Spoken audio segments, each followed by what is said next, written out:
es la tarde en el continente americano.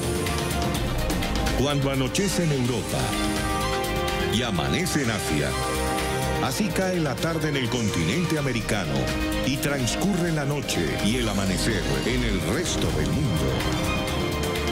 La tarde. Hola, bienvenidos a la tarde de NTN 24, el canal de las Américas. Soy Idania Chirinos. Como siempre, un gusto y un compromiso acompañarles. El pistolero en El Paso posteó un manifiesto en línea consumido por el odio racista. En una sola voz, nuestra nación debe condenar el racismo y el supremacismo blanco. Estas siniestras ideologías deben ser derrotadas. El odio no tiene lugar alguno en Estados Unidos. El odio nubla la vista, empaña el corazón y oscurece las almas.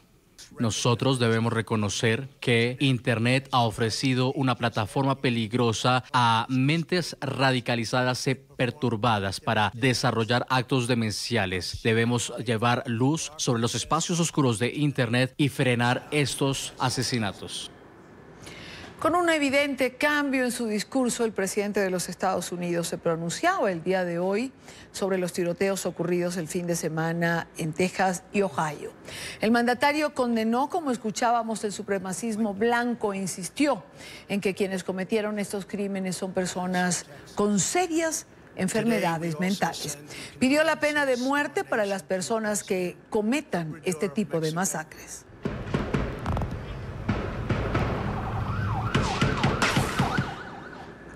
Son las 5:07 en la costa este de los Estados Unidos.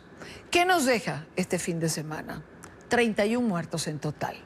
En las últimas horas, la policía en Ohio ha revelado el video del momento en el que fue abatido el autor de la balacera que dejó 9 personas muertas y otras 27 heridas en la ciudad de Dayton. El tirador fue identificado como Connor Beats, de 24 años. Entre los fallecidos, como ya se ha dicho a lo largo del día de hoy, se encuentra la hermana del atacante y su pareja. El tiroteo en Ohio tuvo lugar 15 horas después del ataque armado en El Paso, donde habrían muerto 22 personas. Son cientos los ciudadanos que 2 días después del tiroteo han convertido la entrada de la tienda Walmart en un sitio de homenajes.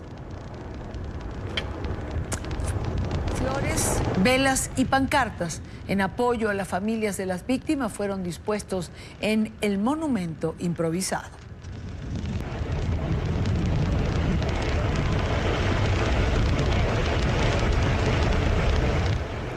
El gobernador del estado de Texas en sus declaraciones dijo que se trata de un crimen de odio. Texas lamenta las víctimas del Paso. En un día que se suponía que debió haber sido un día normal para que las personas fueran de compras, se convirtió en uno de los días más sangrientos en la historia de Texas. Las vidas fueron arrebatadas. Personas que todavía deberían estar con nosotros hoy aquí. 20 personas inocentes del Paso perdieron sus vidas y más de 2 docenas están heridas. Nosotros, como Estado, nos unimos para apoyar a estas víctimas y a sus familiares. Celia Mendoza, periodista de nuestra cadena aliada, La Voz de América, está allí en el estado de Texas. Celia, buena tarde para ti. Muy buenas tardes, Idania. Así es, nos encontramos aquí en El Paso, Texas, a las afueras del lugar donde se llevó a cabo esta masacre. 22 muertos es la cifra que ha sido confirmada por las autoridades. 2 más se sumaron esta mañana. Se encontraban en condición crítica después de ser trasladados al hospital el fin de semana. También sabemos que el sospechoso, Patrick Cruces, de 21 años, quien manejó 10 horas para llegar hasta este punto entre la frontera de México y los Estados Unidos en El Paso, Texas. Él actuó de una manera premeditada, de acuerdo a lo que han venido dando la información de las autoridades, lo que llevó a la Fiscalía durante su primera corte a decir que estarían buscando la pena de muerte y que lo acusarían por ser un terrorista nacional de los Estados Unidos, y en este caso se habla específicamente de la posibilidad de que eventualmente se puedan conectar cargos de odio. Esto debido a que la policía de El Paso, Texas, indicó que habrían algunas publicaciones de su cuenta de Twitter y Facebook en los que habría puesto información que hablaba acerca de sentimientos anti-inmigrantes y anti-hispanos, en específico hispanos quienes viven aquí en el estado de Texas. La información se ha ido desarrollando poco a poco. El canciller de México, de hecho, está aquí presente. El señor Ebrard va a dar una conferencia de prensa en los próximos minutos. Hay 6 víctimas mortales que son ciudadanos mexicanos. El gobierno de México ha pedido que la administración Trump respete y haga respetar la seguridad de los mexicanos, pero también de los mexicoamericanos que viven dentro de este país. Al mismo tiempo han indicado que es fundamental que se siga adelante con un proceso de investigación e inclusive dicen que estarían buscando la extradición a México de este sospechoso. Mientras tanto, la comunidad aquí trata de hacer lo posible para salir de esta situación y llevar a cabo todas las actividades que normalmente se hacen, pero ha sido difícil. Hemos visto como niños, mujeres, familiares, víctimas han llegado hasta el punto donde se llevó a cabo este tiroteo para dejar flores, para colocar mensajes y para darse unos a los otros. Mediante se sigue investigando esta información, el presidente Donald Trump dijo que era importante por medio de una locución que se condenaran todos los hechos de odio y además de ello el supremacismo blanco, algo que no había dicho durante el fin de semana. Informó Celia Mendoza de La Voz de América para NTN 24 desde el lugar de la noticia en El Paso, Texas. Gracias a Celia por la información. A esta hora son las 5:12 minutos, hora costa este de los Estados Unidos. Nos acompaña Steven Donahue, director de McClarty Asociados, colaborador permanente de NTN 24. Steven, bienvenido, buena tarde para ti. Buenas tardes, Idania. Yo comenzaría preguntándote, me quedo con lo que decía el gobernador del estado de Texas. Crimen de odio, Steven, pareciera ser una aseveración general. Bueno, yo creo que lo que estaba diciendo es que bajo las leyes estadounidenses un crimen de odio tiene reglamentos y tiene penas distintas a crímenes normales. No es solamente un asesinato, una matanza, sino que tiene una razón distinta que deja la posibilidad de condenarlo a muerte, y en este caso creo que eso es lo que es la intención por parte del gobierno federal, de llevar este juicio a este señor para que vaya a morir por lo que ha hecho. Como cada vez que ocurre un hecho similar, lo que queda sobre la mesa es el control de armas. Aunque el presidente Trump ha dicho que no disparan las armas, sino las personas, pero ha dicho también que ha conversado con congresistas para mirar qué puede hacerse. ¿Por qué, Steven, es tan difícil o ha sido tan difícil lograr algún tipo de control en torno a esto? Bueno, hay que ponerlo en el contexto histórico y cultural de los Estados Unidos. Y por la historia, Estados Unidos, el ciudadano ha tenido el derecho de portar armas. Lo que ha cambiado últimamente es el tipo de armas que están disponibles y que el ciudadano ha podido comprar. Y ese tipo ya es un arma casi como un arma de guerra. Estos armas como el AK-47 o el AR-15 son armas que no son usadas para temas de cacería, sino son para deportes o para matanzas. Y creo que ahí es donde tal vez puedan lograr algún consenso, ya que han habido tantos y estamos en un año electoral y ya hay un rechazo enorme sobre lo que ha ocurrido este fin de semana. Pues ojalá eso sea suficiente para que los congresistas se pongan a ver otras opciones sobre cómo reglamentar qué tipo de arma son las armas que en la Constitución, donde en la segunda enmienda permite el porte de armas por parte de ciudadanos, qué era lo que estaban pensando. Ahora, Steven, cuando dices lo que ha cambiado es el tipo de armas, ¿no siempre estuvieron estas disponibles de las que hace referencia el AK-47, por ejemplo? Bueno, eso ha cambiado en los últimos 20 años y es algo que ahora está disponible. El AK-47 es un arma soviética que desde que cayó el muro ha comenzado a comercializarse en los Estados Unidos. Ya hay más, la AR-15 es una versión civil del M16, que es el arma de combate, o fue el arma de combate de las fuerzas estadounidenses. Y en los últimos 20 años eso ya ha sido algo que se ha podido comprar en las tiendas y los centros deportivos en los Estados Unidos. Pero eso no lo había antes. Uno antes tenía armas de cacería normal, que tal vez son del mismo calibre, pero no tienen la capacidad, los cargadores de 20 y 30 cartuchos que tienen los de hoy. Sin embargo, a ver, esta discusión también se ha tenido en otras oportunidades, así como controlar o solicitar permisos o exámenes a las personas que vayan a comprar. Es decir, cuando Parkland, por ejemplo, en Florida, esta discusión se puso sobre la mesa, pero nunca logra concretarse nada. Es decir, es más fuerte el lobby de la Asociación del Rifle que toda esta polémica o todo este clamor ciudadano. Y digo clamor porque bien que tú lo has dicho, hay rechazo en este momento, pareciera ser cada vez más creciente. Puede ser que estemos en un punto donde eso pueda cambiar. Por cierto, la Asociación Nacional de Rifle ha estado en un tema interno, un debate interno sobre diferentes cosas, y hay varios miembros de la Junta que solo la semana pasada presentaron su renuncia.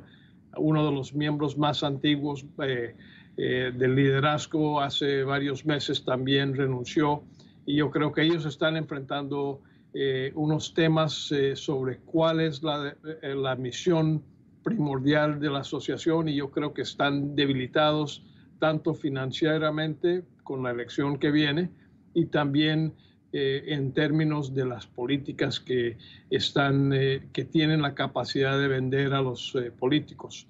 La situación con todas las matanzas que hemos visto en los últimos 5 o 6 años ha creado un ambiente en el cual los políticos están menos interesados en unirse al llamado de batalla del NRA.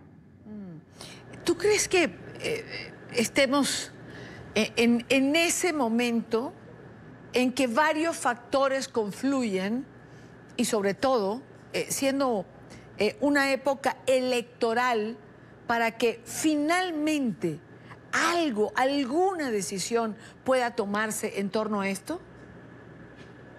Pues esperemos que sí, ojalá que sí, pero como hemos hablado tantas veces en este programa, han habido momentos que serían obvios que llamarían a un cambio y no ha ocurrido.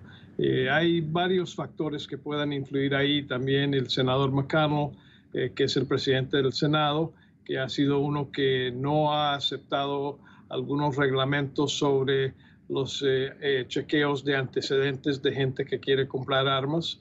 Ahorita también está debilitado porque está enfrentando unos argumentos de que él es demasiado cercano a los rusos.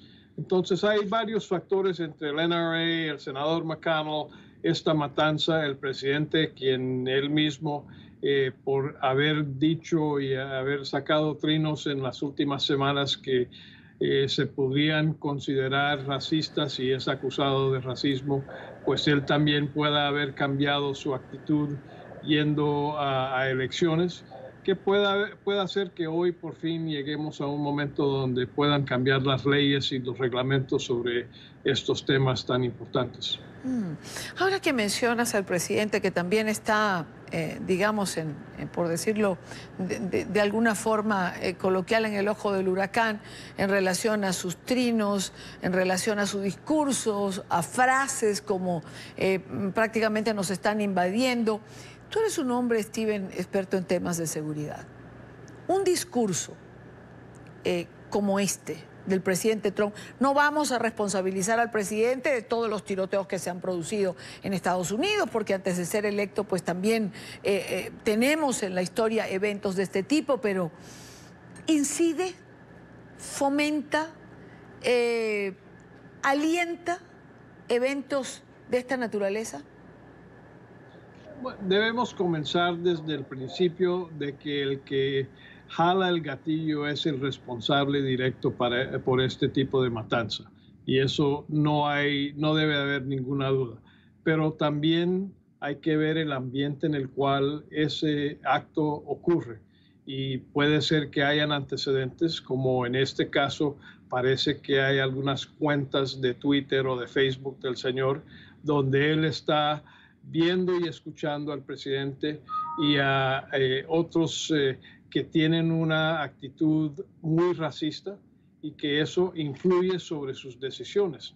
Tenemos que tomar en cuenta cuáles son sus antecedentes médicos, mentales, a ver si no hubo oportunidad para que él tuviera, se pudiera haber visto por psicólogos o psiquiatras y no ocurrió. Tenemos que ver la influencia de la decisión de la Asociación de Médicos en no querer tener que reportar a pacientes que tienen temas psicológicos que podrían repercutir en actos violentos como este. Tenemos que ver si él estuvo viendo películas o viendo videos o juegos violentos y eso fue parte de su vida cotidiana. Todos esos factores pueden haber influido, pero crean parte del ambiente en el cual, teniendo las leyes que tenemos, pudo adquirir un arma casi como un arma de combate y pudo matar gente de esta manera tan barbárica. Ciertamente, como bien la calificas, es una de las peores masacres que ha ocurrido en Estados Unidos, esta de la ciudad del Paso. Bueno, yo creo que de alguna forma el presidente cambió su discurso, ¿no? Condenando el supremacismo blanco. Esto no lo había escuchado yo con anterioridad. No, y así es y debe ser. Y ojalá él mantenga una línea más centrista en lo que dice, porque durante el último mes hemos visto que ha llevado combate verbal con varios de nuestros miembros del Congreso que son hispanos o afroamericanos. Pues Steven, como siempre un gusto hablar contigo. Gracias por compartir con nosotros en esta parte del programa. Gracias, Idania. Buenas noches. Igual para ti. Y a propósito del discurso del presidente de los Estados Unidos, los demócratas atribuyen las masacres de este fin de semana a los pronunciamientos que en ocasiones pues ha hecho el presidente Trump. Cuestionan, según dijeron, las repetidas referencias del mandatario a una presunta invasión, como le comentaba a Steven hace poco, a través de la frontera con México. Reclamaron proyectos bipartidistas para poner fin a los tiroteos en territorio estadounidense. La precandidata Kamala Harris escribió en su cuenta de Twitter: la violencia por armas es una epidemia.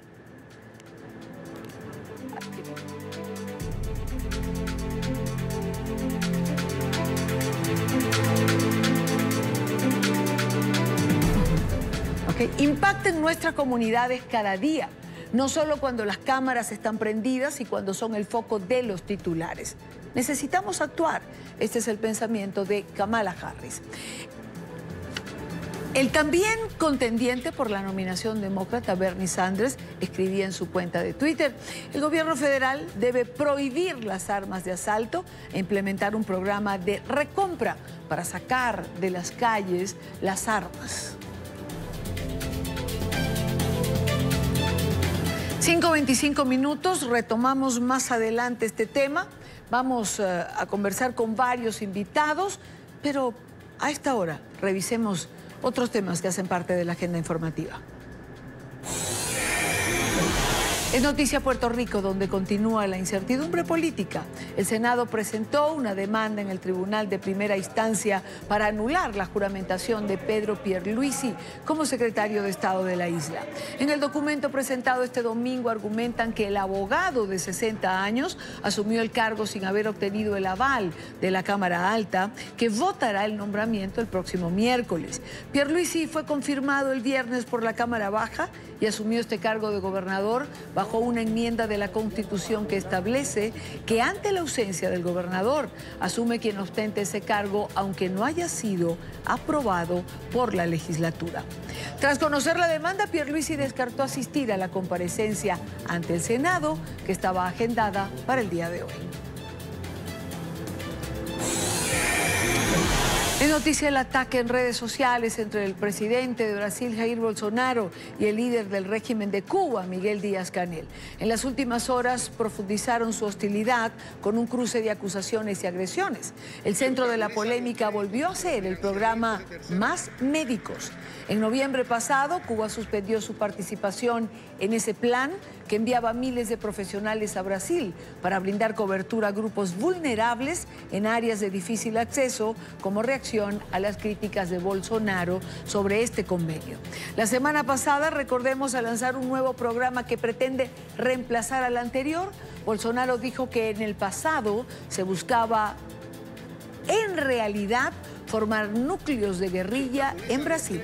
Díaz-Canel este fin de semana llamó mentiroso a Bolsonaro y lo acusó de practicar servilismo ante Estados Unidos. Es noticia una mujer de 42 años que fue detenida en el Aeropuerto Internacional El Dorado de Bogotá cuando pretendía sacar cocaína líquida hacia España.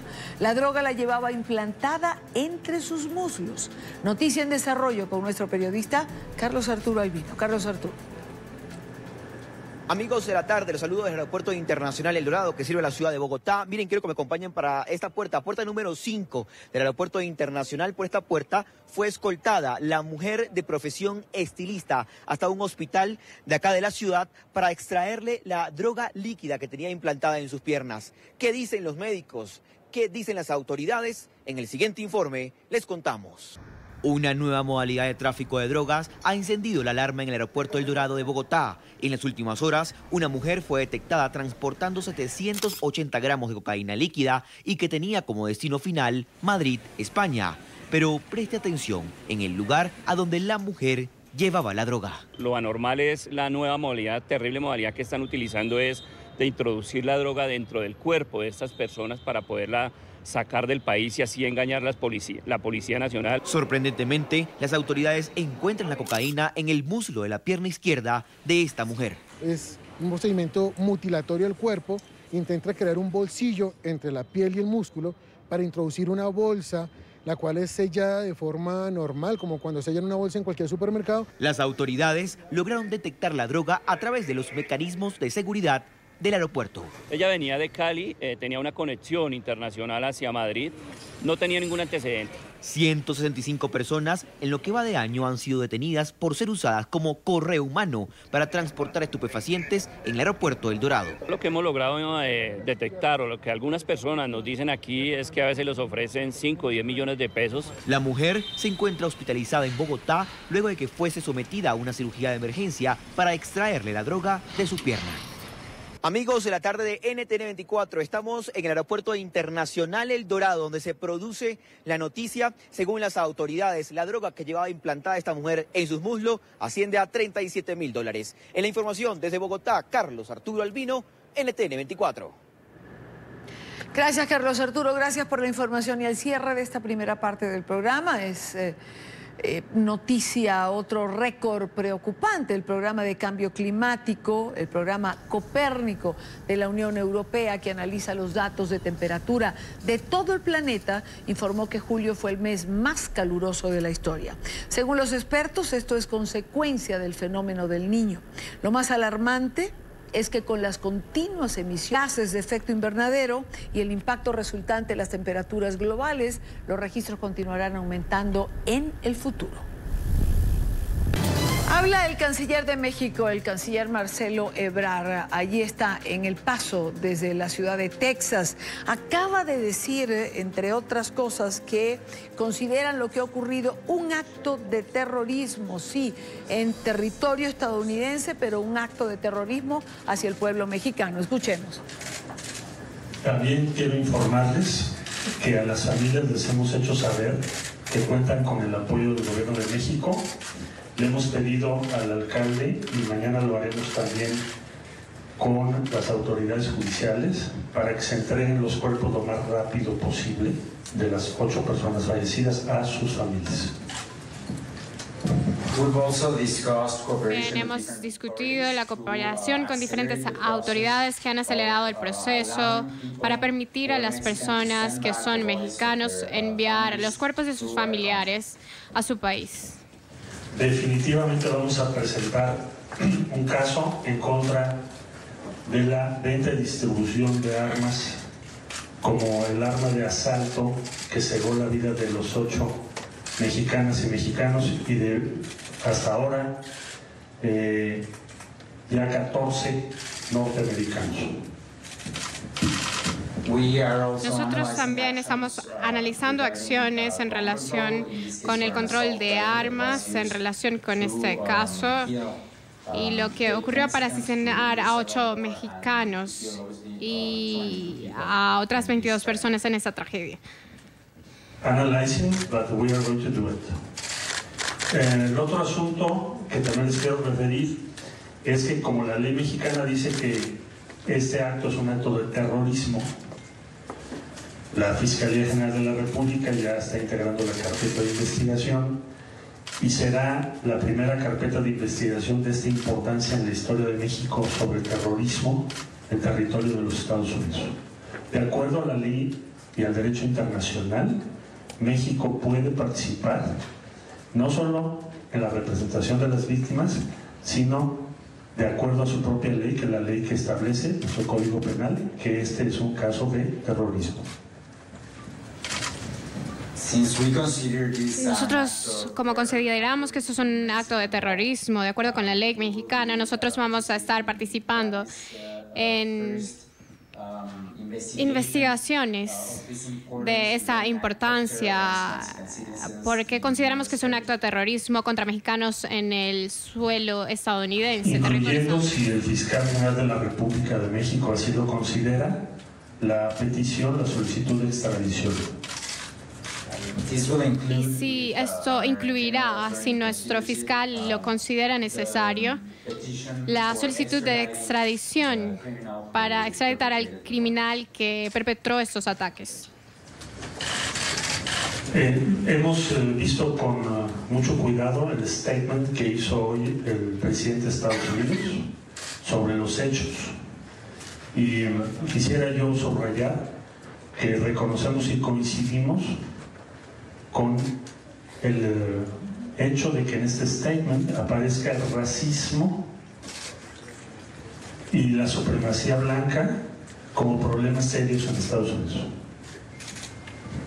We followed President Trump's statement this morning, and we coincide with condemning racism and xenophobia as serious problems in the U.S. Y también suscribimos la declaración que hizo hoy el secretario general de la Organización de Naciones Unidas, en el sentido de condenar y convocar a trabajar en contra del racismo y de cualquier forma de discriminación que divida, sea en Estados Unidos, en México o en cualquier otra parte del mundo. We also share UN Secretary General Antonio Guterres' statement against racism and against any other form of discrimination aimed at dividing our societies. El cónsul de México aquí presente en El Paso, el director general de protección, que es el licenciado Julián Escutia, estarán aquí para apoyar a las familias en estos días próximos. Vamos a participar como gobierno oficialmente en los servicios funerarios que está organizando el mayor de El Paso, y vamos a seguir dando información todos los días. En síntesis, presentaremos caso contra armas, participaremos en investigaciones y en el juicio por conducto de la Fiscalía General de la República, se incluye o se hará una carpeta de investigación en torno al terrorismo, porque esto es lo que fue, y no se descarta la solicitud de extradición si el Fiscal General de México así lo decide. Muchas gracias por su presencia. Se cancelan las celebraciones de independencia. Our Consul General in the U.S., Mauricio Garra, and the General Director for Protection of Mexicans Abroad, Julián Escutia, will remain in El Paso to help the families and to attend the funerary service that the Mayor of El Paso will be conducting in the coming days.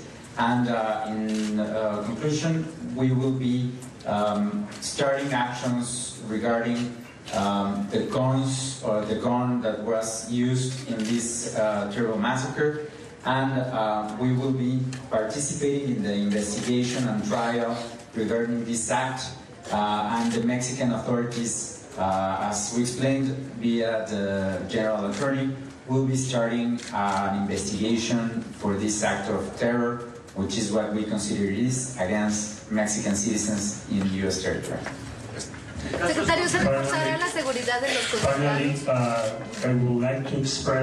Me gustaría expresar que el gobierno mexicano y el pueblo mexicano, sus condolencias por lo ocurrido en El Paso, por esta tragedia, y especialmente por cada familia que sufrió esta tragedia y que la sufre en los últimos días. México expresa su solidaridad y su afecto con estas familias en los Estados Unidos. Nosotros somos amigos del pueblo de Estados Unidos. Esta es una comunidad binacional y nosotros pretendemos mantener eso en el futuro. Nosotros somos diferentes culturas, pero eso no significa que no nos respetemos los unos a los otros.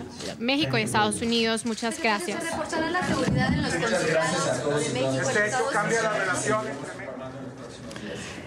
Era el canciller de México, Marcelo Ebrard, allí en El Paso, ofreciendo estas declaraciones que bien podemos sintetizar con los anuncios que hizo en que van a participar en los actos funerarios, van a participar en las investigaciones que se hagan de este evento y no descartan la solicitud de extradición.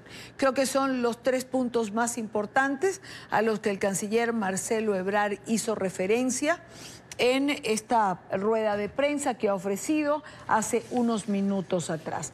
Esta mañana, en su conferencia matutina, el presidente Andrés Manuel López Obrador condenaba el ataque armado y expresaba sus condolencias a los familiares de los fallecidos. El mandatario decía en horas de la mañana que su administración prestará apoyo a las familias y a los heridos en este tiroteo. Escuchemos lo que decía el presidente de México. Si es procedente, se va a presentar una denuncia contra quien cometió estos actos, este crimen, y se va a hacer la acusación sobre prácticas terroristas. Siempre vamos a defender a nuestro pueblo. México siempre será nuestra prioridad. Primero México, primero los mexicanos. Controlar la venta indiscriminada de armas. Lo digo con todo respeto. No es nuestro ánimo entrometernos a la vida interna de ningún país. Eran las palabras de Andrés Manuel López Obrador en su rueda de prensa de horas de la mañana. Son las 5:46 minutos en la costa este de los Estados Unidos. En esta parte del programa nos acompaña Manuel Peláez. Él es concejal de la ciudad de San Antonio, en Texas.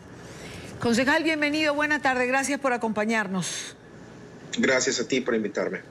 Yo quisiera comenzar preguntando qué efecto causa en la comunidad hispana eventos de este tipo, es decir, ¿cómo amanece la comunidad hispana hoy después de estos eventos terribles del fin de semana? Esto simplemente aumenta el nivel de ansiedad que hemos tenido, que hemos experimentado todos los latinos en esta zona aquí de los Estados Unidos, la zona fronteriza con México, durante los últimos 2 años, el cual hemos estado viviendo esta era de Donald Trump. Mis constituyentes aquí en esta región, todos los días llegan a mi oficina y se quejan de la angustia, del miedo que tienen y de sus experiencias diarias con el nuevo racismo, con la discriminación que nunca ellos tenían que vivir, pero que ahora es una realidad. Y es una realidad porque las palabras del presidente y de personalidades a nivel nacional y la mano dura del presidente le da oxígeno a estos elementos racistas, donde la gente viene. Por ejemplo, llegó una señora hace una semana y me dice, pues ahora mi hijo tiene miedo de ir a su colegio y dice que tiene miedo y terror de que el presidente va a llegar personalmente y lo va a buscar para llevárselo a México. Entonces, estas son quejas que recibimos y después ahora ese niño se va a despertar a descubrir que hay un señor que vino a buscar gente específicamente latina en un almacén y que los mató por ser latinos. Entonces, esa mamá va a tener que explicarle a su niño lo que sucedió ahora, y eso ahora es a nivel nacional. Los latinos en mi pueblo tienen rabia, están muy frustrados, muy confundidos, pero más que nada viven con miedo. Ahora, concejal Peláez, le escucho y usted señala que evidentemente el discurso del presidente Trump exacerba este tipo de acciones. Antes del presidente Trump, ¿la situación era otra? Es decir, no había ese racismo, ese acoso, esa persecución en las poblaciones fronterizas hacia los hispanos. No, era mucho menos, mucho menos. No se veía algo como esto. Claro que este lenguaje que se ve a nivel en Washington DC no es nada nuevo, ¿no? Ha estado en las raíces de la mayoría de las tragedias humanas. Lo hemos visto en los Estados Unidos en los años 60, ¿no? En los años durante de esclavitud aquí en los Estados Unidos, en el mundo a nivel de la genocidia en Ruanda, etcétera, etcétera, pero nunca nos lo esperábamos en el 2019, aquí en una región muy diversa, en el sur de Texas, especialmente cuando tenemos legisladores latinos, afroamericanos. Yo mismo soy legislador acá. Tenemos una presencia muy grande en Washington, D.C. y tengo a mi gente en mi pueblo, que es el pueblo número 7 más grande de los Estados Unidos. Gente que tiene miedo, miedo muy sincero, de salir de su casa muchas veces. Miedo de de quejarse muchas veces y de tener contacto con el gobierno porque no sabe si ese es el día que va a terminar en tragedia. Ahora, una vez que se despiertan estos demonios, por calificarlo de alguna manera, es como una espiral en ascenso que es complicado de controlar. Y eso, me imagino, es lo que origina el miedo de la comunidad hispana, que en este momento se repliega. Y lo veíamos ayer, por ejemplo, en los distintos pasos fronterizos, donde se disminuyó absolutamente la presencia de quienes normalmente pueden cruzar la línea de frontera. Pero en el caso de ustedes, legisladores, concejales, es decir, ¿qué tienen en mente, no? ¿Qué piensan hacer para contrarrestar esto? Bueno, y el colmo de todo esto es que la gente llega a mi oficina y me dice, concejal Peláez, por favor haga algo, ¿no? Y pues la gente se le dice, bueno, por ejemplo, ¿qué le gustaría ver que hagamos? Por favor, prohíba la venta de armas, rifles largos, con capacidad grande, metralladoras, ¿no? Sí. Y la mala noticia que le tenemos que dar es, a nivel federal, en Washington, D.C., ya nos han prohibido a los gobiernos locales, nos tienen las manos atadas, nos han prohibido pasar cualquier ley que controle el quién, cuándo y dónde pueda portar armas. Eso es prohibido para que yo pueda hacer algo. Eso me han quitado la autorización de poder hacer algo con respecto a armas. Es decir, entonces eso ya está... Le interrumpo, concejal. Es decir, a nivel local no puede haber ninguna reglamentación que ustedes consideren apropiada para su localidad. Absolutamente cero. Eso es lo más frustrante para mi gente.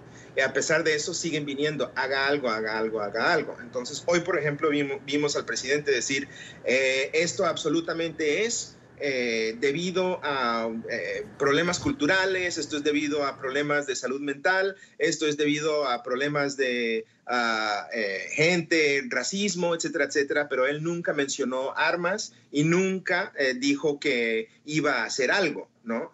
Y siempre es lo mismo, cada vez que hay una balacera o tiroteo así donde hay matanzas masivas, siempre dicen lo mismo, le echan la culpa a las mismas cosas, pero nunca hacen nada. Y nunca dicen los líderes en Washington, D.C., que es un problema de portar armas. Y es porque en Washington, D.C., el pueblo le pertenece allá en Washington a las compañías que venden y producen armas. Eso lo sabemos todos. Entonces nos dejan a nosotros a nivel local sin las herramientas para poder evitar un futuro incidente como este. Claro, claro. Bueno, es no tener herramientas precisamente para afrontar estas circunstancias. Ahora, más allá de una legislación en relación a las armas, ¿qué otra cosa pueden hacer a nivel de localidades? Además, para contrarrestar este miedo que va a estar presente, ¿no? Y para evitar de alguna manera que circunstancias de este tipo puedan seguir presentándose. Yo creo que lo único en este momento, hasta que podamos nosotros convencer a Washington de que por favor nos den las herramientas para poder empezar a enfrentar este problema, lo único que podemos hacer nosotros a nivel local es rechazar sonoramente el lenguaje que proviene de las bocas de cualquiera de nuestros líderes y de otra gente que sirve solamente para dividirnos, ¿no? Y para enfermar al pueblo. Entonces, cuando nosotros vemos que alguien llama al pueblo latino, por ejemplo, dicen que nosotros los latinos somos subhumanos o que somos criminales, que todos, no solamente los latinos, pero que todos nos paremos y digamos, no, eso es inaceptable. Y cuando veamos que digan que los inmigrantes de donde sean no se vean y que no están bienvenidos aquí en los Estados Unidos, que todos digamos absolutamente no. Y que empecemos nosotros no simplemente decir la palabra comunidad, pero que empecemos nosotros a ser miembros de una comunidad y cuidarnos los unos a los otros. Es lo único que podemos hacer. Yo insistir que mi vecino sea un vecino y que nos conozcamos el uno al otro, y cuando nos veamos necesitados de ayuda y apoyo, pues que rindamos ese apoyo. Fuera de eso, no hay otra opción. Por ahora, exigir también, ¿no?, que se les devuelva, como usted ha señalado, las herramientas que le permitan contrarrestar situaciones de este tipo. Concejal Peláez, muchísimas gracias por estar con nosotros la tarde de hoy. A ti, gracias por invitarme. Buena tarde. 5:56 minutos. En medio del dolor y de la indignación, se conocen testimonios de afectados y residentes del Paso, donde ocurrió uno de estos tiroteos de fin de semana. Expresan que sienten temor por un nuevo hecho de violencia, que es lo que decía precisamente el concejal Peláez. En las últimas horas, una mujer que resultó herida narró los momentos de angustia que tuvo que enfrentar y dijo que el autor de este tiroteo, identificado como Patrick Crucius, de 21 años, se veía calmado mientras disparaba. Oigamos. Me escondí detrás de la camioneta, detrás del neumático, y vi que estaba a 2 automóviles de nosotros disparándonos. Y le vi recargar su arma y estaba caminando hacia nosotros. Y él simplemente tenía la sangre fría, se dirigía directamente hacia nosotros y nos disparaba. Disparó 8 rondas y yo pretendía estar muerta. Y él estaba justo al lado mío. Y él disparó otras 8 rondas. Y yo dije, Dios, por favor, cuida a mis hijos. Y por favor, que no le haga nada a mi hija ni a ninguna de las otras chicas del equipo. Es un testimonio de una de las sobrevivientes a esta masacre que se produjo en el estado de Texas. Está con nosotros el psicólogo Esparcio Delgado. Nos atiende en España. Buenas noches para usted, gracias por estar con nosotros. Buenas tardes, Dania. Buenas tardes a los telespectadores.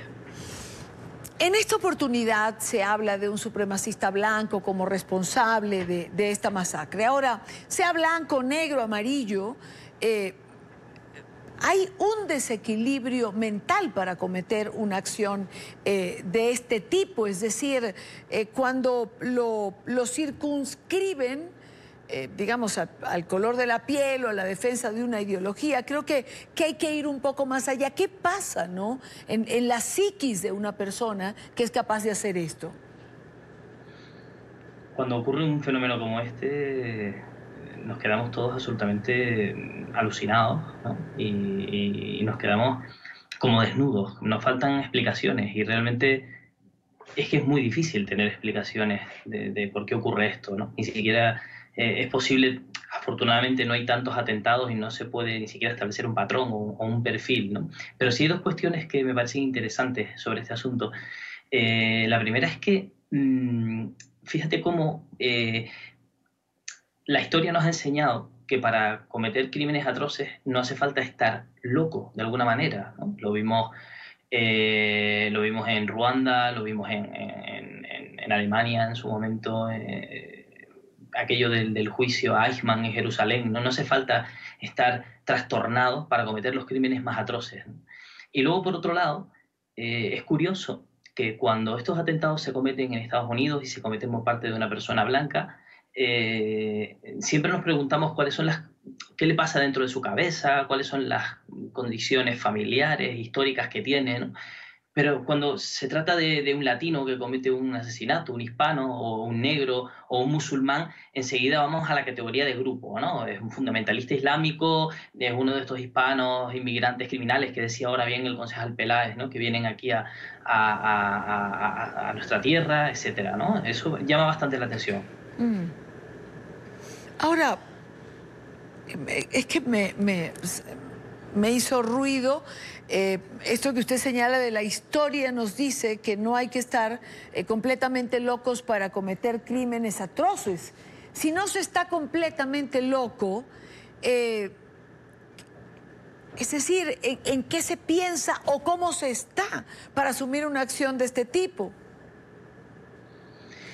Cuando se dan las condiciones, y esto es lo que nos enseña la historia tristemente y peligrosamente, cuando se dan las condiciones adecuadas, no conocemos muy bien cuáles son esas condiciones adecuadas, pero la historia sí que nos arroja un hecho. Cuando se dan las condiciones adecuadas, prácticamente cualquier persona es capaz de cometer las mayores atrocidades, ¿no? Hace un tiempo estuve en el campo de concentración de Neuenhausen, en Austria, y ahí podías ver cómo estaban las cámaras de gas, ¿no? Cómo te iban explicando cómo estaban allí los presos, ¿no? Los presos, los judíos, los soviéticos, los republicanos españoles, etcétera, cómo los tenían ahí calcinados, las condiciones en las que los tenían y cómo los maltrataban y los torturaban sistemáticamente. Y todos esos soldados no eran locos, no eran personas que estaban dementes, ¿no? Eran personas que en unas condiciones concretas eran capaces de cometer los mayores crímenes, ¿no? Este es el gran miedo que siempre nos entra, ¿no? Probablemente que cualquier persona, o prácticamente cualquier persona en las condiciones adecuadas, es capaz de cometer las mayores atrocidades.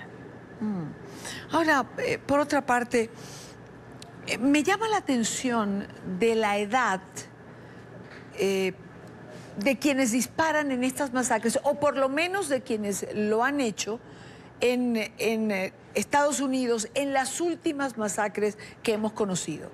Son personas jóvenes en su mayoría, entre 19, 24, 25 años. ¿Tiene esto alguna explicación?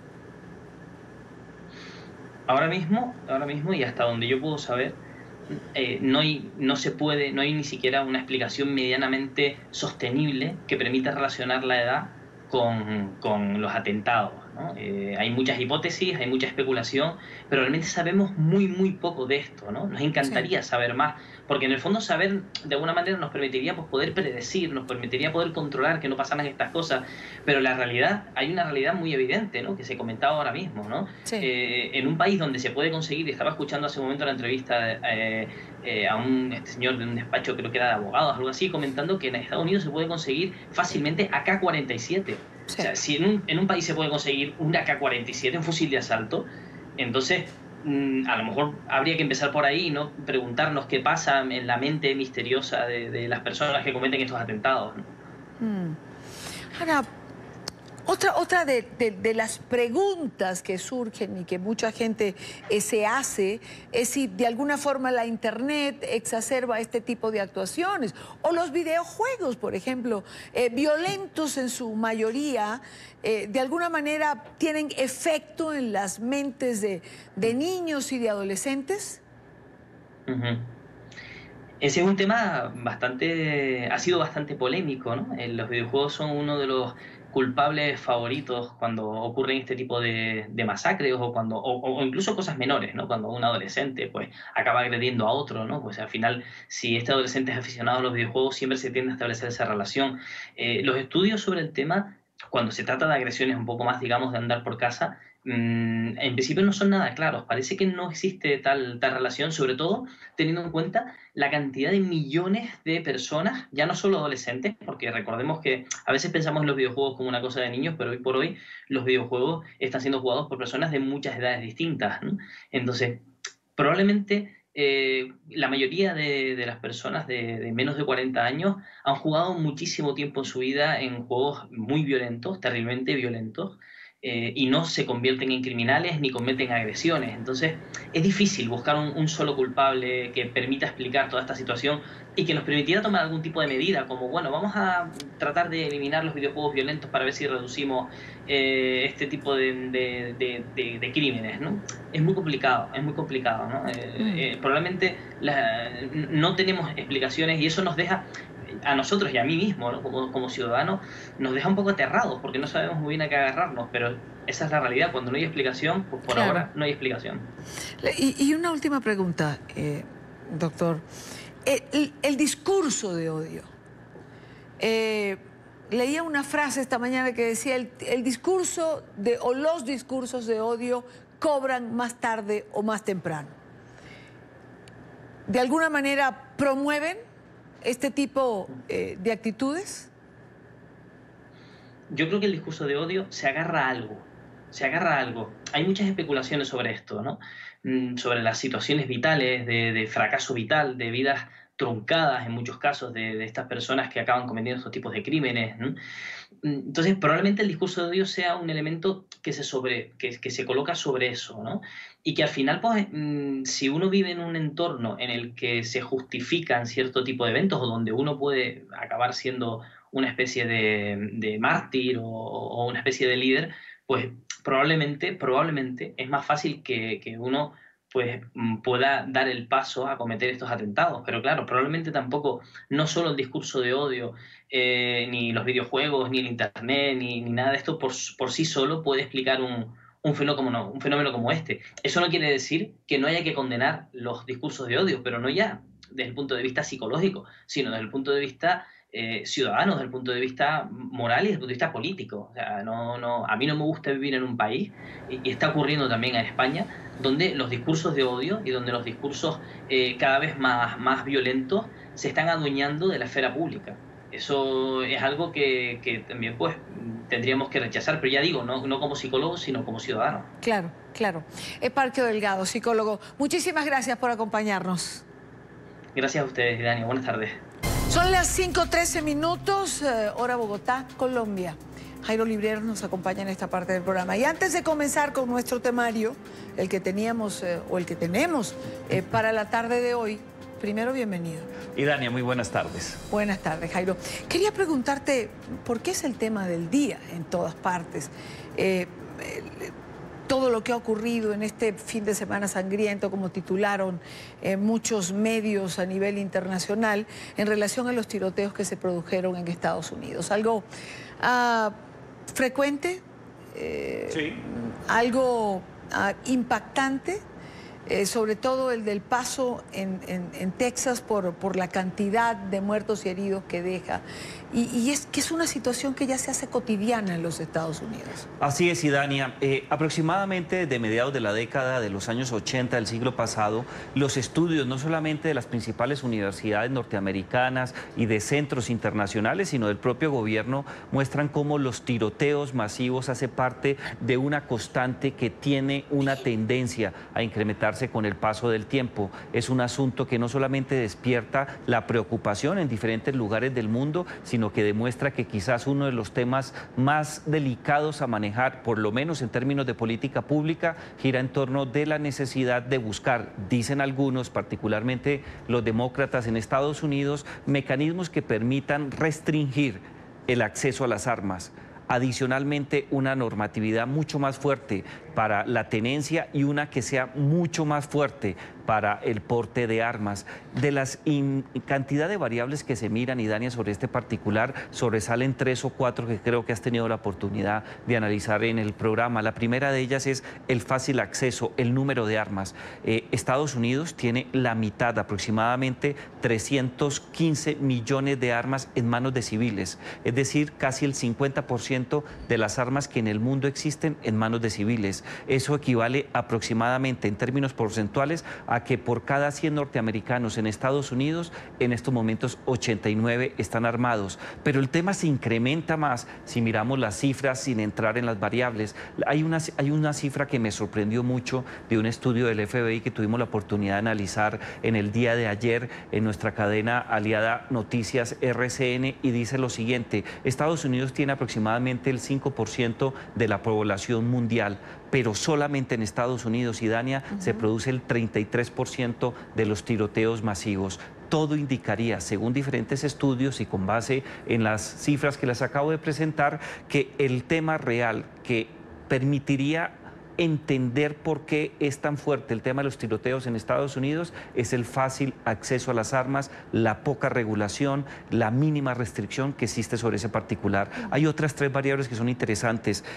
La tasa de violencia en Estados Unidos, pero esta variable siempre se ha descartado porque Estados Unidos no es un país violento. Si uno tiene en cuenta lo que dice Naciones Unidas, particularmente la Oficina de Lucha contra las Drogas y el Delito, Estados Unidos tiene 4.9 homicidios. Jairo, te voy a interrumpir porque está hablando el alcalde del Paso, nos está diciendo nuestro equipo de producción. Veamos. He found his way to the Walmart because we understand he was hungry, and that's about as far as I can go without getting into too much detail. Was he cooperating? Yes, he cooperated from the beginning. None of this had to be any way coerced from him or threats or anything like that. He volunteered most of the evidence that we were able to utilize at this time. And was Walmart his eventual spot that he intended to go to? Can you tell us that? No, I can't make comment on that directly. Again, that's part of the investigation. Last question, please. Can you clarify how many Mexican nationals were killed? We've had reports of both 7 and 8. That's a good question because I see it's 8 on one of my fact list here, but I've got 7 on the list we'll be providing to you. Ya volvemos con esta información. Retomo, Jairo, retomo contigo, que nos estabas hablando de las variables. Una variable, además del acceso, Idania, es la tasa de, o por lo menos las condiciones de violencia. Estados Unidos, según Naciones Unidas, no tiene una alta tasa, 4.9, la tasa internacional son 5.2, está por debajo hasta la tasa europea. América Latina tiene 36 homicidios por cada 100.000 habitantes. Se descarta una tercera variable que está relacionada con el estado de salud mental de los norteamericanos. Hay muchas discusiones sobre este particular, pero también la tasa está muy por debajo del promedio internacional y ha surgido una quinta, Idania, y con esto yo creo que podemos entrar analizar en términos generales lo que pasa con los tiroteos masivos y está relacionada con la tasa de acceso en términos, entre comillas, adicción a los videojuegos. Sorprendentemente se ha demostrado que Estados Unidos tiene una tasa igualmente inferior a la mundial y por debajo de la Unión Europea. Todo indicaría, por lo menos en los estudios empíricos de universidades, de organizaciones no gubernamentales y de propias dependencias del Estado norteamericano, que es el número importante de armas que tienen los civiles en su poder en estos momentos.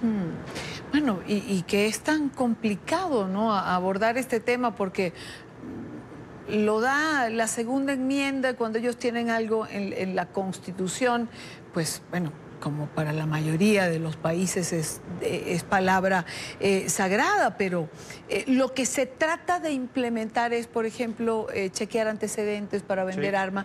Y nos decía Steven Donoghue en la primera parte del programa, Jairo también, que el problema era el tipo de armas al que se estaba teniendo acceso, que son estos cargadores automáticos que permiten además hacer toda esta cantidad de disparos por ráfaga, que es lo que ha ocasionado exactamente el mayor número de muertos en las últimas masacres de las que se tiene conocimiento. Claro que sí, hay que tener en cuenta que por lo menos para el FBI en Estados Unidos, un tiroteo masivo es la muerte de 4 o más personas en un mismo evento con la utilización de armas. Y lo que se ha demostrado aproximadamente del año 1996 hasta la fecha es que la gran mayoría de tiradores usa armas que tienen esta posibilidad de lanzar muchos proyectiles en un solo disparo o en un solo accionar, para ser un poco más precisos. Creo que muy seguramente el debate presidencial que ya empieza, por lo menos en Estados Unidos, también va a girar en torno, como ha ocurrido en las 2 últimas décadas, sobre la necesidad o no de restringir no solamente el acceso al tipo de armas, sino poner algunos estándares mucho más altos para que las personas no tengan tantas facilidades para adquirir estas armas, que no solamente genera graves problemas en Estados Unidos, también los carteles, por lo menos los mexicanos y muchos otros de América Latina, han tenido la oportunidad de acceder a estas armas. Ayer también salió un estudio muy delicado que ya se conocía por diferentes medios relacionado con el número de expendios que están en la frontera entre Estados Unidos y México vendiendo armas. Fácilmente estamos hablando del 90% de almacenes que venden armas legalmente en Estados Unidos se encuentran en la franja fronteriza. Venden armas para Estados Unidos, pero también quizás por debajo de cuerda se utilizan mecanismos para comprar armas y que éstas lleguen a los diferentes carteles o grupos criminales que en estos momentos operan en América Latina. Es una situación complicada, lo ha sido siempre en los Estados Unidos. En este momento hay una cantidad de factores que pudieran influir para que de alguna manera se tomara algún tipo de medida. Hay una época electoral, hay un gran rechazo hacia todo esto que está ocurriendo y esto pudiera obligar al presidente Trump a impulsar de alguna manera algún tipo de medida que ponga algún control sobre esto, no necesariamente una prohibición de armas, que es lo que no se quiere. Bueno, ha obligado ya al presidente Trump a pronunciarse en contra del supremacismo blanco, cosa que se ha destacado. Quería la opinión de Jairo porque es la noticia del día, es el tema en este momento en todos los medios de comunicación y quería su opinión y quería comenzar por allí. Vayamos ahora a la agenda que teníamos establecida. El gobierno del presidente Iván Duque firmó hoy una resolución que otorgará la nacionalidad colombiana a los hijos de padres venezolanos que nacieron en el país después del 18 de agosto de 2015. El trámite no tendrá ningún costo, los únicos requisitos serán un documento que compruebe el nacimiento del menor en Colombia. Todos nos unimos para decirle a esos 24.000 niños que han estado en esa situación, que prácticamente conducía a la apatridia, que no van a estar en esa situación y que hoy se les entrega la nacionalidad colombiana para que tengan ese derecho. Es algo histórico. Ustedes deben saber que la Constitución colombiana contempla que la nacionalidad se confiere por la sangre. En este caso único en la historia de este país se está confiriendo por haber nacido dentro del territorio nacional. Es una demostración más de la generosidad, de la amplitud del gobierno y del pueblo colombiano hacia 1.400.000 migrantes venezolanos que han sido acogidos en este país con una gran hospitalidad, generosidad, en un momento de una gran tragedia para todos nosotros los venezolanos. ¿Era necesario asumir esta medida, Jairo? Sin lugar a dudas, y Dani, hay que tener en cuenta dos factores que son determinantes. El primero de ellos es el perfil del presidente Iván Duque. Él ha demostrado no solamente desde la época en que presentó a los colombianos en el 2018 su plataforma política, la necesidad de luchar en contra de la dictadura de Miraflores, pero atender de manera particular las necesidades de un número muy importante que fácilmente a finales de este año puede llegar a la cifra de 2 millones de venezolanos que se encuentran en el país con medidas de asistencia y protección. Este perfil muy humano de estadista de Iván Duque, y lo que confirma hoy al otorgar esta nacionalidad a más de 20.000 niñas y niños de padres venezolanos que tuvieron la oportunidad de nacer en Colombia, es que el brazo protector colombiano gira en torno de la necesidad de otorgarle los mismos derechos, las mismas prerrogativas y los mismos deberes a todos estos niños para que tengan la oportunidad no solamente de acceder con mayor facilidad a los diversos servicios públicos y políticas públicas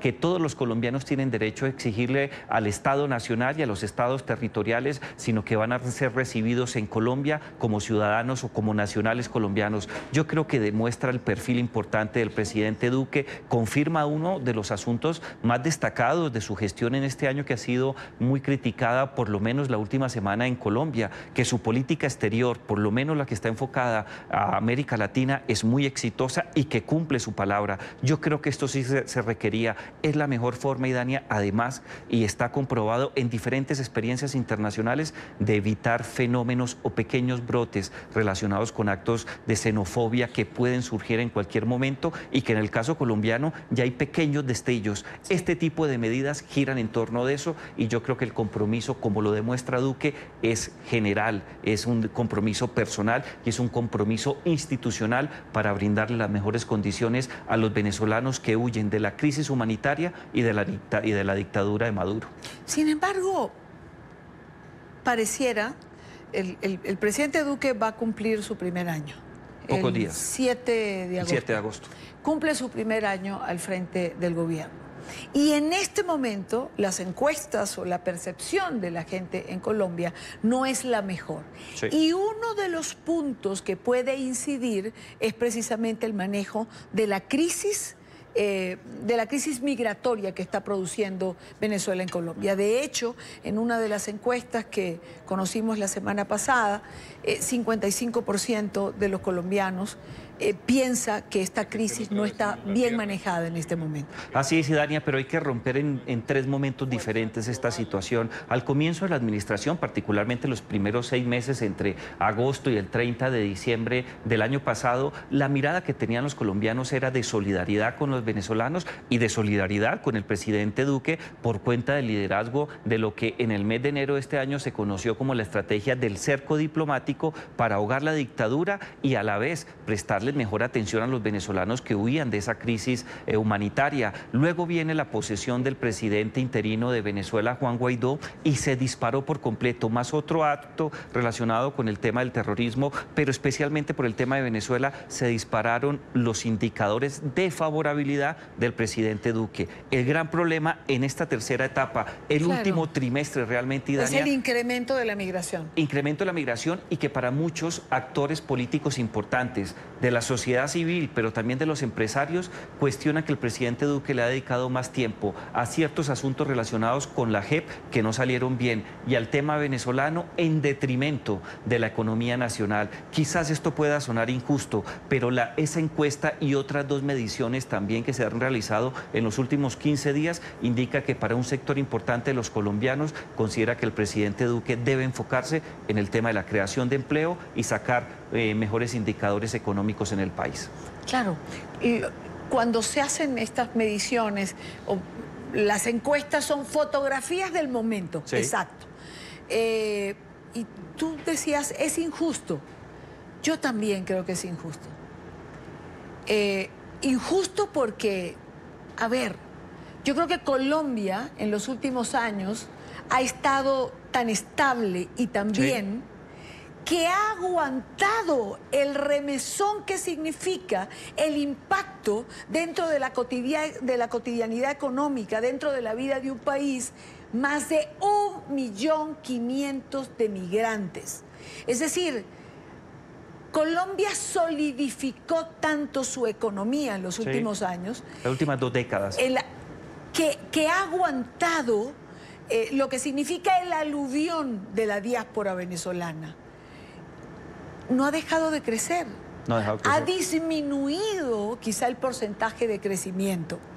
Que ha elevado el desempleo, por supuesto, pero porque tiene el impacto de la diáspora venezolana. Fíjese, Idania, a mediados del año 2017, 2 organizaciones colombianas que trabajan temas económicos con mucho respeto, donde se encuentran quizás los principales investigadores y el semillero de los grandes funcionarios públicos, por lo menos en Colombia, decía que el país no iba a soportar la tasa de 600 a 700.000 migrantes venezolanos en el país durante el siguiente quinquenio, es decir, aproximadamente hasta el año 2022, porque la capacidad de prestación o capacidad instalada en materia de prestación de servicios públicos de educación, salud y otros no estaban preparados para recibir semejante llegada de personas. Pero resulta, Idania, que en el transcurso de los 2 años no llegaron 500.000 ni 600.000, 1,5 millones, se duplicó la cifra. Y si bien hay muchos municipios y departamentos del país que tienen problemas para poder cubrir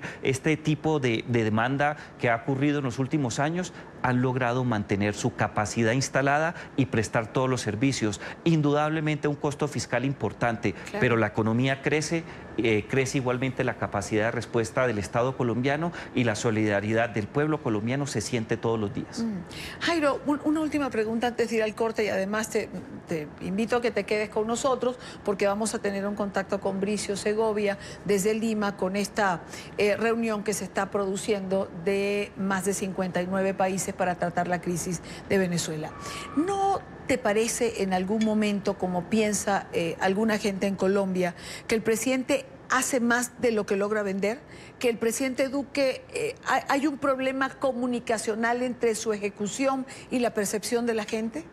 Y Daniel, yo no estoy muy de acuerdo en esa tesis, aunque hay analistas que tienen un diagnóstico muy claro y muy preciso. Yo creo que hay 2 cosas que vale la pena destacar. En primer lugar, creo que la agenda de política pública del presidente Duque está claramente definida, tiene un norte a llegar y una cantidad de mecanismos para lograrlo. Hay muchas personas que consideran que el presidente Duque no sabe a dónde va y yo creo que eso no es cierto, pero creo que se ha encontrado distractores muy fuertes y le voy a mencionar uno que creo que ha tenido consecuencias muy fuertes para este gobierno, especialmente en temas de popularidad. La ley de objeción a la ley estatutaria o las objeciones a la ley estatutaria sobre la JEP creo que fue un desgaste muy fuerte que sufrió el gobierno colombiano, no logró sacarlas adelante y esto le ha generado ruido y dificultad para comunicar otro tipo de cosas. En segundo lugar, hay que tener en cuenta que esta administración tiene un gabinete muy técnico, un gabinete que no está interesado realmente en lucirse desde el punto de vista eminentemente comunicacional para contar los logros que ha hecho durante este año,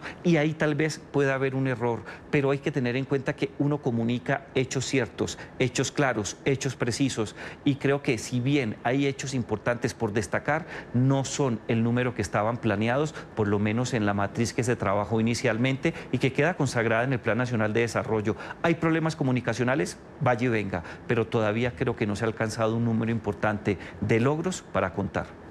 Hacemos una pausa en la tarde de hoy. Al regreso, como les decía, vamos con Bricio Segovia, que se encuentra en la ciudad de Lima, y hablamos de esta cumbre que se está realizando, por cierto, con la ausencia de aquellos países que apoyan al régimen de Maduro, como Rusia, Bolivia, Turquía, Irán. Venimos en breve con más información. Quédese con nosotros y les recuerdo, como siempre, suscríbanse a nuestro canal en YouTube. Conéctese a la información, conéctese a NTN 24, la señal en vivo y todos nuestros contenidos digitales. Regresamos. Rusia lista para, desde hoy martes, acoger a la Conferencia Internacional por la Democracia en Venezuela. En este encuentro participan representantes de 56 países que han dado su respaldo al gobierno interino de Juan Guaidó. Estados Unidos confirmó la presencia del asesor de Seguridad Nacional, John Bolton, y otros funcionarios de la Casa Blanca. En Lima, Bricio Segovia, de nuestra cadena aliada, La Voz de América, está con nosotros en vivo. Bricio, buena tarde para ti. Hola, muy buenas tardes. Pues efectivamente, una jornada en la que ya han estado llegando los diferentes dignatarios que tomarán parte de esta conferencia internacional mañana martes. Será la primera vez que coincidan en un encuentro todas las naciones que han dado apoyo al presidente encargado de Venezuela, Juan Guaidó. Sin embargo, el resultado de esta conferencia será muy diferente del que estaba previsto inicialmente. Inicialmente, Perú, el país anfitrión, había invitado a naciones tanto que apoyan al gobierno de Juan Guaidó como al gobierno en disputa de Nicolás Maduro. Sin embargo, todas las naciones principales que apoyan a Maduro declinaron esta invitación. Solamente una estará presente, se trata de Sudáfrica. El resto son todo naciones que bien apoyan a Guaidó o que se encuentran en territorio neutral. Por ejemplo, México es una de ellas y es importante su presencia, ya que se había mantenido al margen de los encuentros que había habido anteriormente por los dos grupos internacionales que están llevando a cabo esfuerzos para encontrar una salida a la crisis venezolana. Se trata del Grupo de Lima y del Grupo Internacional de Contacto impulsado por la Unión Europea. Dicho todo esto, ¿qué nos vamos a encontrar aquí? Bien, pues por un lado descartamos ya que se convierta en una plataforma para el diálogo, ya que, como digo, solamente no habrá representación notable de las naciones o gobiernos que apoyan al presidente en disputa, Nicolás Maduro. Ahora bien, en una conferencia de prensa del asesor de Seguridad Nacional, John Bolton, estadounidense, hemos podido saber de primera mano que este evento se divide en dos partes. La primera parte estará dominada por altos funcionarios y la segunda por funcionarios de menor rango. En esa primera parte, John Bolton y el secretario de Comercio estadounidense, Wilbur Ross, darán dos discursos. El primero de ellos, de la mano por Bolton, se centrará en instar a las naciones presentes a que ejerzan una mayor presión al gobierno en disputa de Nicolás Maduro. Y la segunda parte, la que dará Ross, estará centrada en el futuro de Venezuela una vez deje el poder Nicolás Maduro. Y ahí habrá tres instituciones internacionales presentes de suma importancia para esta transición que esperan algunos de estos participantes en Venezuela. Se trata del Banco Interamericano de Desarrollo y el Banco de Desarrollo para América Latina. También estará presente la Unión Europea como bloque. Pero, como digo, el Banco Interamericano de Desarrollo es importante su presencia aquí porque tiene grandes intereses en esa recuperación o reconstrucción, mejor dicho, de Venezuela una vez Nicolás Maduro deje el poder, algo a lo que está instando Estados Unidos de manera reiterada. Gracias, Bricio. Gracias por estar con nosotros en esta parte del programa. Buena tarde para ti. Buenas tardes. Bricio Segovia, de nuestra cadena aliada La Voz de América, allí en Lima. Esta reunión comienza mañana. Desde hoy acoge a los delegados que ya han comenzado a llegar, como decía antes. Jairo, yo quizás te preguntaría, ¿por qué se diluyen tantos esfuerzos? Es decir, está el Grupo de Lima, está la Unión Europea, ¿por qué Estados Unidos, por otra parte? Y ahora entonces vemos esta reunión en Lima con todos estos países, claro, no con los que apoyan a Maduro, ya voy para allá, pero ¿no es diluir esfuerzos? No lo sé, ¿no? En tema de diplomacia internacional, no sé si esto es bueno o malo. Y Dana, yo creo que es muy bueno por diferentes motivos, pero particularmente hay dos elementos que vale la pena destacar. En primer lugar, el mayor reconocimiento, la mayor trayectoria, y creo que uno de los puntos esenciales que puede mostrar el presidente Guaidó gira en torno al respaldo internacional. Existen muchos grupos, el grupo de contacto, el grupo de contacto de apoyo, el grupo de Lima, ahora esta conferencia global, pero hay que tener en cuenta que a nivel internacional cada día se gana mayor espacio, el tema venezolano ya hace parte en diferentes países de la agenda de políticas públicas, de política exterior de muchas naciones, ya tiene un paso muy bien ganado a nivel regional en América Latina, pero en otras instancias eminentemente institucionales, como decía el corresponsal en estos momentos, la presencia del Banco Interamericano es determinante, no solamente por lo que implica para América Latina su vinculación con el sistema de la Organización de Estados Americanos, sino por el interés de reconstrucción cuando se dé la oportunidad de regresar a la democracia. Desde ese punto de vista es vital, es mantener el esfuerzo, es lo que mejor puede mostrar el presidente Juan Guaidó. Y de un segundo punto de vista, Idani, hay que tener en cuenta que sus principales aliados están en América Latina. Hablamos de Colombia, hablamos de Perú y de muchas otras naciones de nuestra región que no han soltado un solo minuto la posibilidad de fortalecer la figura de Guaidó y buscar la caída de Nicolás Maduro y del socialismo del siglo XXI. A mí me parece que es una estrategia acertada, es una estrategia que fortalece la agenda de política pública internacional y que día a día lamentablemente muestra una realidad en Venezuela, un dictador que se niega a abandonar el poder y una cantidad de personas que sufren la crisis humanitaria. Ahora, esta reunión global a la que faltan los países que se relacionan con Maduro, que apoyan a Maduro, como Rusia, Irán, Turquía, ¿qué resultado puede tener? Es decir, ¿no tendrían que estar ellos allí o qué lectura darle a su ausencia?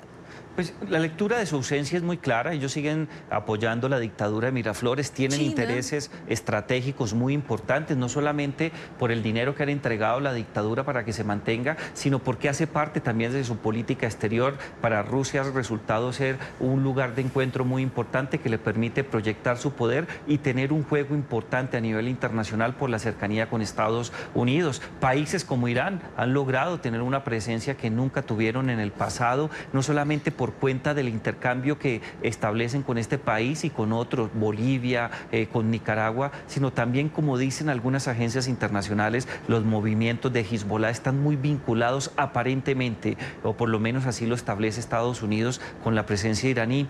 Desde ese punto de vista, Idania, se requiere que un tercer actor de la talla de ellos, como puede ser el Reino Unido, Francia o Estados Unidos, con quienes comparte un puesto permanente en el Consejo de Seguridad de Naciones Unidas, tengan una interlocución directa, no una conferencia global como la que estamos anunciando. ¿Ellos van a ser determinantes? Claro que sí, Dania, pero sobre todo al momento de tomar la decisión de quitarle el apoyo y reconstruir Venezuela. Pero, a ver, el hecho de que no estén ¿es como evitar comprometerse? Yo creo que ellos son actores racionales que han demostrado que su política exterior demanda no solamente una capacidad de observación y análisis muy importante, sino que todas las fichas estén jugando a favor de ellos. Para muchos analistas, todavía Rusia, China, Irán, en cierta medida Turquía, consideran que pueden sacar provecho de esta situación caótica. Y mientras exista esa posibilidad y efectivamente la materialicen por cuenta de los empréstitos que han suscrito, ellos se van a mantener apoyando a Maduro.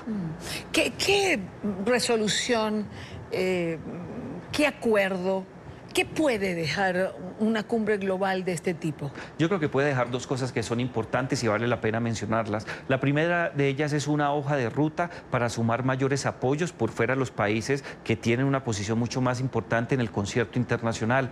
Yo creo que 56 países en 6 meses es una tasa muy alta que difícilmente un mandatario en las condiciones de interinidad que tiene Juan Guaidó ha logrado en las últimas décadas a nivel mundial. Y en segundo lugar, esa hoja de ruta me lleva a muchas otras cosas. Cuando los apoyos son mucho más amplios y mucho más nutridos, la presión frente a países como Rusia o como China se puede hacer sentir no solamente en el seno de Naciones Unidas, sino en las relaciones bilaterales. Desde ese punto de vista, yo creo que los resultados de la hoja de ruta y de los intereses para confrontar en términos diplomáticos a países como Rusia y China son determinantes en estos momentos.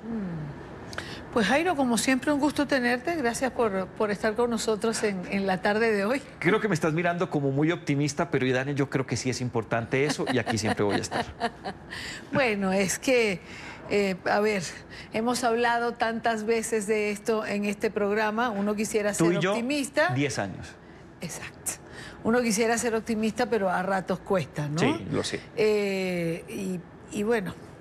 entendemos, por supuesto, que todos los países en la región quieren una salida pacífica a la crisis por la que atraviesa Venezuela, pero lo cierto es que cada vez pareciera complicarse, pero en paralelo el régimen de Maduro se empeña, insiste en aferrarse al poder a costa de lo que sea, ¿no? Es la historia de la humanidad. Las dictaduras son así desde que se conoce historia, desde que se conocen en la historia, ¿no? El término hasta dictadura surgió como algo excepcional, perentorio, pero todo dictador que llegaba por lo menos al Imperio Romano siempre buscaba correr más la cerca y quedarse durante mucho tiempo. Hace parte de la historia de la humanidad el amor y apegarse al poder, así sea de manera ilegítima. Así es. Gracias, Jairo, por estar allí. Rápidamente, vamos al corte. Venimos en breve con más información.